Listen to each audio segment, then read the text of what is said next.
Good morning. Today we will discuss nomenclature of amines. Amines का जो नामकरण है वो कैसे किया जाता है।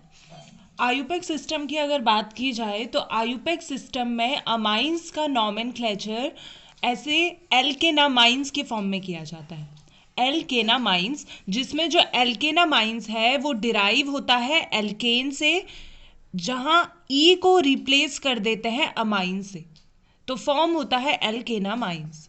ठीक है, जैसे अगर कोई भी एल्केनामाइन है, जैसे CH3NH2, इसमें एल्काइल ग्रुप है आपका CH3, तो इसका नाम हो गया मीथेन। मीथेन के ई को अगर हम रिप्लेस कर दें इस NH2 के लिए अमाइन से, तो इसका नाम हो जाएगा मीथेनामाइन। ठीक है, तो इस तरीके से इसका नोमेनक्लेचर किया जाता है। नेक्स्ट है CH3CH2NH2, तो यहाँ पे एल्काइल चेन है ईथेन की, तो ये हो जाएगा ईथेन, और NH2 के लिए आ गया अमाइन।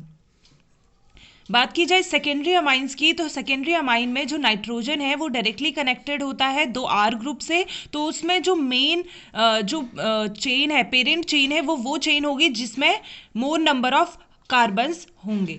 तो यहाँ पे पेरेंट चेन हो गई ये ईथेन की, और ये जो साइड चेन की तरह, नेक्स्ट चेन जो स्मॉल चेन है वो साइड चेन की तरह बिहेव करेगी, तो इसका नाम हो जाएगा, क्योंकि ये N से डायरेक्टली अटैच है तो इसका नाम होगा N मिथाइल। देन जो नेक्स्ट चेन है, पेरेंट चेन है, उसके साथ आएगा अमाइन, तो ये हो जाएगा इथेनामाइन।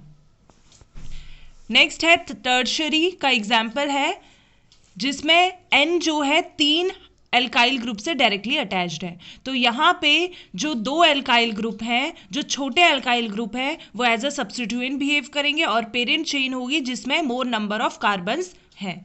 तो यहाँ पे इसका नाम हो जाएगा, क्योंकि ये दोनों कार्बन डायरेक्टली अटैच है N से, तो इसका नाम होगा NN। 2 सेम ग्रुप है तो डाई वर्ड आएगा, तो NN डाई, ये है इथाइल। देन उसके बाद 4 कार्बन की चेन है तो butane amine, NN di ethyl butane. First position पे नाइट्रोजन अटैच्ड है, ब्यूटेन 1 अमाइन। अगर बेंजीन रिंग में NH2 डायरेक्टली अटैच है तो इसका आयुपेक नेम और कॉमन नेम सेम होता है, डेट इज एनिलीन या बेंजीनामाइन। वहीं अगर बेंजीन के नाइट्रोजन से डायरेक्टली अटैच जो नाइट्रोजन है, अगर वो 2 मिथाइल से कनेक्टेड होगा तो इसका नाम हो जाएगा NN डाई मिथाइल बेंजीनामाइन। ठीक है, अब इसकी नेक्स्ट हम बात करते हैं प्रिपरेशन ऑफ अमाइंस की। अमाइंस कैसे प्रिपेयर किए जाते हैं।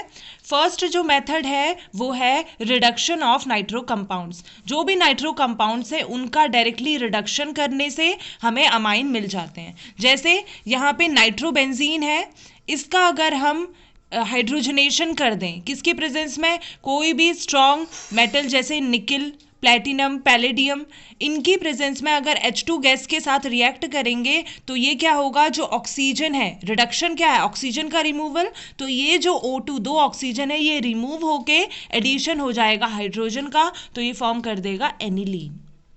नेक्स्ट है, ऐसे ही अगर एलिफेटिक हमने अमाइन फॉर्म करने हैं तो उसके लिए नाइट्रोमीथेन के साथ जब रिएक्ट करेंगे, उसका हाइड्रोजनेशन कर रहे हैं, उसका रिडक्शन कर रहे हैं, तो 2 ऑक्सीजन रिमूव होके आ जाएगा यहाँ पे H2, तो ये फॉर्म कर दे रहा है मिथाइल अमाइन।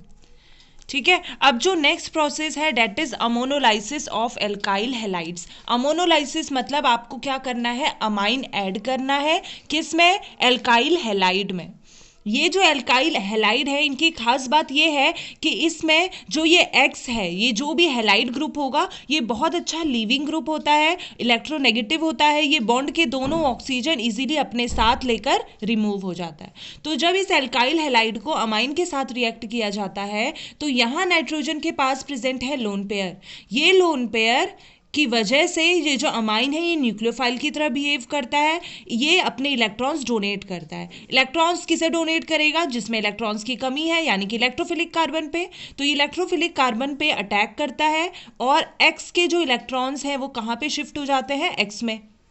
जब इसे हीट करेंगे हम सील ट्यूब में तो ये फॉर्म हो जाएगा एक कॉम्प्लेक्स हमारा इंटरमीडिएट फॉर्म करता है जिसमें R डायरेक्टली अटैच हो जाएगा NH3 से, then X minus, R NH3 X minus. यहाँ पे X माइनस है क्योंकि यहाँ पे X ने दोनों के दोनों इलेक्ट्रॉन्स अपनी तरफ शिफ्ट कर दिए हैं, और यहाँ पे क्योंकि अमोनिया ने अपने इलेक्ट्रॉन्स दे दिए हैं इसीलिए इसमें आ गया पॉजिटिव चार्ज। ठीक है, तो यहाँ पे NH2 और X के बीच में है इलेक्ट्रोस्टैटिक फोर्स ऑफ अट्रैक्शन। ठीक है, तो ये एक इंटरमीडिएट फॉर्म हुआ, इसका नाम है सब्स्टिट्यूटेड अमोनियम सॉल्ट। अब जब इसे हम बेस के साथ रिएक्ट करेंगे NaOH, ठीक है, तो NaOH क्या करेगा, किसे लेकर जाएगा, Na पॉजिटिव है तो ये इसका अफेक्शन बहुत स्ट्रॉन्ग अफेक्शन होता है X के साथ, ये निकाल देगा NaX, और यहाँ जो बेस OH माइनस है ये इस एसिडिक हाइड्रोजन को लेकर निकल जाएगा। ये हाइड्रोजन इस बॉन्ड के दो इलेक्ट्रॉन्स नाइट्रोजन की तरफ शिफ्ट करते हुए H2O रिमूव हो जाएगा और हमें मिल जाएगा RNH2 यानी कि अमाइन, 1 डिग्री अमाइन इससे फॉर्म हो गया। अब इसमें अभी भी नाइट्रोजन में लोन पेयर है, तो ये जो लोन पेयर है ये फर्दर रिएक्शन करते हैं, रिएक्शन यहाँ पे स्टॉप नहीं होती, तो इसे ये क्या करता है, अगर एल्काइल हैलाइड एक्सिस में है तो ये एल्काइल हैलाइड के साथ दोबारा रिएक्ट करता है, इसके जो लोन पेयर्स है ये दोबारा से इस R इलेक्ट्रोफिलिक कार्बन पे अटैक करेंगे, X यहाँ पे इलेक्ट्रॉन शिफ्ट हो जाएगा, तो नेक्स्ट यहाँ पे इंटरमीडिएट फॉर्म हो जाएगा जिसमें हमें मिल जाएगा RNHH। यहाँ पे जो N ने अटैक किया है R पे, तो R डायरेक्टली अटैच हो गया N से, और X जो है इलेक्ट्रॉन सारे X में शिफ्ट हो गए तो X माइनस के फॉर्म में आ गया, और नाइट्रोजन में आ गया पॉजिटिव चार्ज, इसने अपने लोन पेयर्स का यूज कर लिया इस अल्काइल ग्रुप के साथ बॉन्ड में फॉर्मेशन के लिए।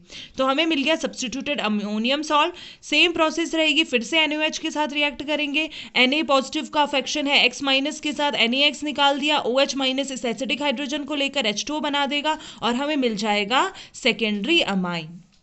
फिर सेकेंडरी अमाइन फिर से रिएक्ट कर सकता है क्योंकि इसमें अभी भी लोन पेयर प्रेजेंट है और हाइड्रोजन भी है, तो RX के साथ रिएक्ट करेगा अल्काइल हैलाइड के साथ, तो यहाँ पे क्या होगा, फिर से एक इंटरमीडिएट फॉर्म हो जाएगा। उस इंटरमीडिएट को जब आप बेस NaOH के साथ रिएक्ट करोगे तो NaX और वाटर रिमूव करके क्या दे देगा, टर्शरी अमाइन दे देगा। ठीक है, तो इस तरीके से इस रिएक्शन में सिर्फ प्राइमरी अमाइन ही नहीं फॉर्म होता बल्कि प्राइमरी, सेकेंडरी और टर्शरी तीनों अमाइंस यहाँ पे फॉर्म होते हैं। तो लेकिन जो मेजर प्रोडक्ट है वो 1 डिग्री अमाइन प्राइमरी अमाइन ही होगा, इसका कुछ पोर्शन जो है वो रिएक्ट करके सेकेंडरी अमाइन देगा और सेकेंडरी अमाइन का कुछ पोर्शन रिएक्ट करके टर्शरी अमाइन देगा। ठीक है, तो हमें मिक्सचर मिलेगा प्राइमरी, सेकेंडरी और टर्शरी अमाइन का टोटल। अगर बात की जाए रिएक्टिविटी की, तो आपको पता है एल्काइल हैलाइड में RI कोई भी कार्बन आयोडीन जो बॉन्ड होता है ये क्या होता है, वीक बॉन्ड होता है। क्यों, क्योंकि ये जो बॉन्ड लेंथ है वो बहुत ज़्यादा बड़ी होती है। बड़ी होने का कारण ये है कि आयोडीन का स्ट्रक्चर इतना बड़ा है, तो इस वजह से ये जो बॉन्ड लेंथ है ये लार्ज होती है, तो इस बॉन्ड को ब्रेक करने में ज़्यादा एनर्जी नहीं लगती है, तो ये ज़्यादा रिएक्टिव होता है, इसीलिए RI सबसे ज़्यादा रिएक्टिव होगा। Then RBr bromo alkyl group, then उसके बाद RCl। तो इस तरीके से इसकी रिएक्टिविटी होती है एल्काइल हैलाइड की। तो हम इस अमोनोलाइसिस ऑफ एल्काइल हैलाइड से primary, secondary, tertiary amine form कर सकते हैं। ठीक है, दैट्स इट।